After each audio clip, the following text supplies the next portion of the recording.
नमस्कार, विकास समाचारमध्ये आपले स्वागत। आज रक्षाबंधन व नारळी पौर्णिमेच्या निमित्ताने खासदार हेमंत विष्णू सावरा यांनी वसई पाचूबंदर येथे भेट दिली व मच्छीमार बांधवांना त्यांनी काय आश्वासन दिले ते आपण पुढे पाहूया। धन्यवाद। वसईहून मी शहनाज शेख, विकास समाचार। चॅनलला लाईक, शेअर, सबस्क्राइब जरूर करा। बोला भारत माता की, भारत माता की, वंदे वंदे। छत्रपति शिवाजी महाराज की, छत्रपति शिवाजी महाराज की। जय श्री राम, जय जय श्री राम। सागर देवता की, सागर देवता की।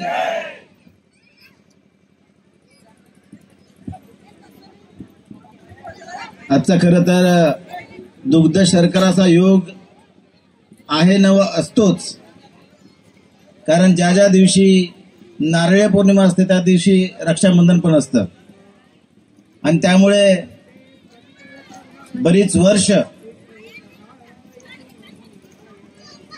रक्षाबंधनाचा सण साजरा करता नारळी पौर्णिमाबद्दल खूप उत्सुकता होती। नारळी भात खायचो, पण नारळी पौर्णिमेला कधी याची संधी मिळाली नव्हती।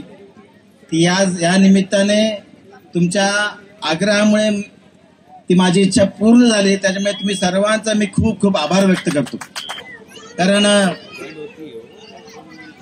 पावसाळा सुरू होतो आणि समुद्र हा त्याच्या वातावरणामध्ये त्याचे बदल झालेले असतात, उधळलेला असतो आणि अशामध्ये नुकसान होऊ नये ह्या दृष्टिकोनातून तुम्ही बोटी बंद करतात आणि यावर्षी तर 15 दिवस जास्त बोटी बंद केला।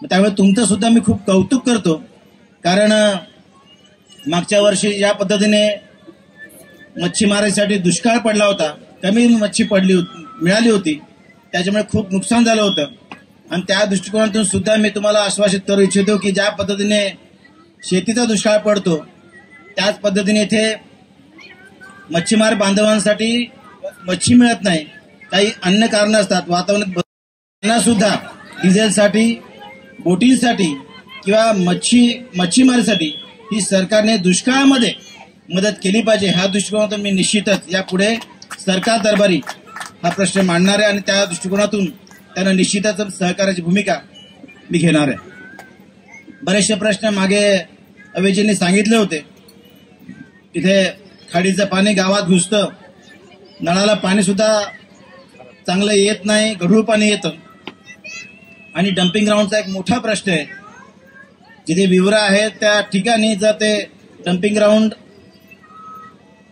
कमी केलं, ग्राउंडची जागा जर तिथे चांगल्या पद्धतीने उपलब्ध झाली आणि तिथे मच्छी सुकवण्यासाठी जागा उपलब्ध झाली तर या सगळ्या परिसराला खूप त्याचा फायदा होऊ शकतो, लाभ होऊ शकतो आणि पर्यायाने ज्या पद्धतीने मच्छी दुसऱ्या ठिकाणी विकायला जाते तर त्या ठिकाणी तो फायदा होणार।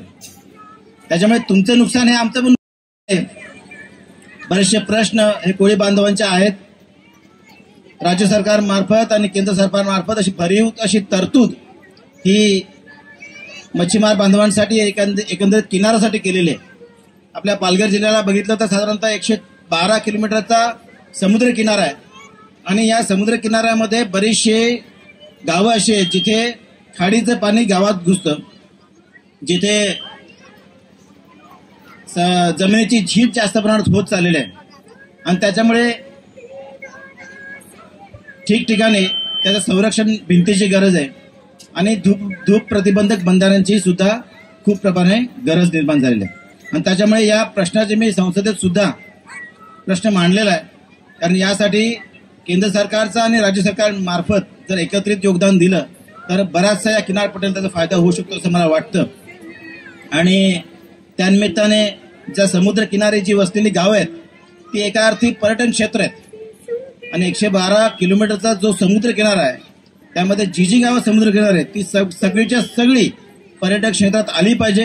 ह्या दृष्टिकोनातून माझा प्रयत्न राहणार आहे की पर्यटनाच्या दृष्टिकोनातून सगळ्यांना आकर्षित करतात आणि एका दृष्टिकोनातून मोठा महसूल या निमित्ताने सरकारला मिळू शकतो आणि या निमित्ताने जी पर्यटन क्षेत्र आहेत त्या पर्यटन क्षेत्रामध्ये आपल्या बऱ्याचशा प्रमाणात रोजगार उपलब्ध होऊ शकतो, स्वयंरोजगार उपलब्ध होऊ शकतो.